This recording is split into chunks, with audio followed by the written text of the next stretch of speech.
Hi, இன்றைக்கி நம்ம பார்க்க போகிறது துணி காய போடுற கம்பியை எப்படி வீட்டில் இருக்க பொருட்களை வச்சு ஈஸியாக நம்ம பண்ணலாம் அப்படிங்கிறதாங்க. வாங்க அதுக்கு தேவையான பொருட்களை பார்க்கலாம். PVC pipe, PVC tea holder, PVC holder, metallic electric holder, சா, ஸ்க்ரூஸ், ட்ரில்லர், மெஷரிங் டேப், அதுக்கப்புறம் துணி காய போடுறதுக்கான அந்த கம்பிங்க. அவ்வளோதான். இப்போ எங்கள் வீட்டில் பார்த்திங்கன்னா எங்களுக்கு பிவிசி பைப் வீட்டிலே ஆல்ரெடி இருந்துச்சு. அதனால் நாங்கள் அதையே யூஸ் பண்ணிக்கிட்டோம். இப்போ எந்த அளவு வேணுமோ அந்த அளவுக்கு நாங்கள் 2 பைப் கட் பண்ணிக்கிட்டோங்க. பார்த்திங்கன்னா இது பைப், 2வது பைப், அதுக்கப்புறம் டீ ஹோல்டர். இந்த டீ ஹோல்டரை அந்த பைப்போடு கனெக்ட் பண்ணுறோம். அதை கனெக்ட் பண்ணுறதுக்கு முன்னாடி இந்த அலுமினியம் இது இருக்குது இல்லைங்களா, அது பைப் ஹோல்டர்னு சொல்லுவாங்க. ஸோ இந்த பைப் ஹோல்டரை வச்சு நம்மளுக்கு எவ்வளோ அளவு கரெக்டாக அந்த இடத்துல நம்ம கட் பண்ணுறோன்னு வச்சுக்கோங்களேன். அந்த கட் பண்ணிவிட்டு ரெண்டு பைப்புக்குமே அதே மாதிரி கட் பண்ணிடுறோம். பாருங்கள், கட் பண்ணிவிட்டு 2 பைப்பையும் கரெக்டாக வச்சு எந்த அளவுக்கு நம்மளுக்கு ஒவ்வொரு கயிறும் கேப் இருக்கணுமோ அந்த இதை நம்ம மெஷர் பண்ணிக்கிறோம். ஃபஸ்ட்டு நான் மார்க்கரில் டாட் பண்ணிக்கிட்டு நம்ம ஒரு பைப்பில் ஃபஸ்ட்டு பண்ணிவிட்டு அதே சைஸில் அதே மெஷர்மெண்ட்டை நம்ம இன்னொரு பைப்புக்கும் பக்கத்துலேயே வச்சு மெஷர் பண்ணிக்கிறோம். ஏன்னா 2ம் ஈக்குவலாக இருக்கணும். அப்போ தான் நம்மளுக்கு கயிறு கட்டும் போது ஈஸியாக இருக்கும்.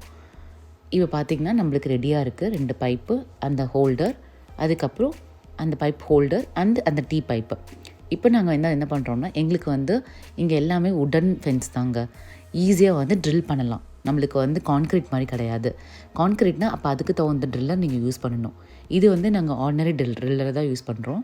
ஸோ ஃபஸ்ட்டு நாங்கள் என்ன பண்ணுறோம்னா, மார்க் பண்ணிவிட்டு எந்த ஹைட்டில் எங்களுக்கு வேணும்னு மார்க் பண்ணிவிட்டு அந்த ஹைட்டில் இந்த பிவிசி பைப் ஹோல்டர் இருக்குங்களே, அந்த ஹோல்டரை வச்சு நாங்கள் ஸ்க்ரூ போட்டுக்கிறோம்.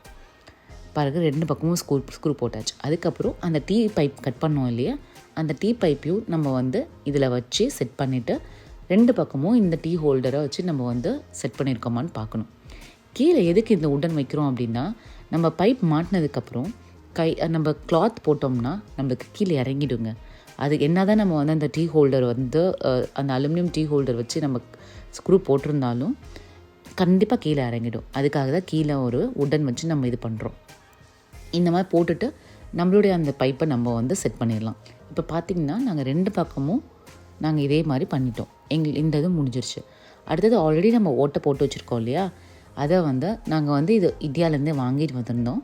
இந்த கயிறு நம்மளுக்கு துணி கட்டுற கயிறுனே கிடைக்கிது. அப்படி இல்லையா உங்கள் வீட்டில் இருக்கிற ஆர்டினரி எந்த கயிறுனாலும் நம்ம போட்டுக்கலாம். ஆனால் கொஞ்சம் நம்மளுக்கு டைட்டாகவும் அதே மாதிரி நம்மளுக்கு நல்ல க்ரிப்பாக இருக்கிற மாதிரி கயிறு பார்த்துக்கோங்க.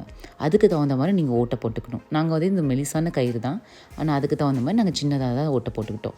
ஓட்டை போட்டு 2 பக்கமும் நாங்கள் இழுத்து கட்டியாச்சுங்க. ரொம்ப ஈஸிங்க, ரொம்ப சிம்பிள். நம்மளுக்கு இது பார்த்திங்கன்னா எனக்கு ஒரு ஃபுல் லோடு வாஷிங் மிஷின் லோடில் இருக்க ஃபுல் துணி நம்மளை காய போட்டுக்க முடியுது. ரொம்ப ஈஸியாக இருக்குங்க.